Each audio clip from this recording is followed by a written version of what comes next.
Adrenaline আর নর adrenaline দুটোই emergency drug, কিন্তু তোমরা কি জানো এগুলো কখন আর কেনই বা দেওয়া হয়?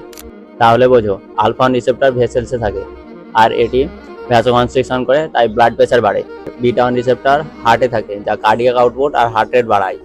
আর কিডনিতেও থাকে, যা রেনিন রিলিজ করে ইনডাইরেক্টলি হার্ট রেট বাড়ায়। বিটা টু রিসেপ্টর লাংসে থাকে, যা ব্রঙ্কোডাইলেশন করে।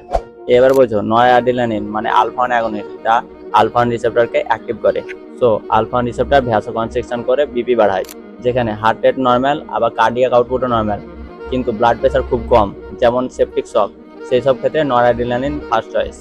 এবার অ্যাড্রেনালিন, যা alpha one, alpha two, beta one এবং বিটা টু অ্যাগনিস্ট, তাই এটি ভ্যাসোকনস্ট্রিকশন করে বিপিও বাড়ায়, আবার কার্ডিয়াক আউটপুট এবং হার্ট রেটও বাড়ায়, আবার ব্রঙ্কোডাইলেশন করে এয়ারওয়েকে ওপেনও করে দেয়। তাই একে কার্ডিয়াক অ্যারেস্ট, অ্যানাফাইল্যাক্টিক শক এবং সিভিয়ার আস্থামাতে দেওয়া হয়। সিম্পল ভাবে বলে, যদি কোনো পেশেন্টের বিপি ডেঞ্জারাসলি লো হয়ে যায়, স্পেশালি শকে, তখন নর অ্যাড্রিনালিন দেওয়া হয় বিপি বাড়ানোর জন্য। আর যদি কার্ডিয়াক অ্যারেস্ট বা কোনো সিভিয়ার অ্যালার্জি হয়ে যায়, যেটাকে বলে অ্যানাফাইল্যাক্সিস, সেই সব ক্ষেত্রে অ্যাড্রিনালিন ফার্স্ট চয়েস। আরও এরকম নলেজল ভিডিও পেতে ফলো করতে ভুলো না।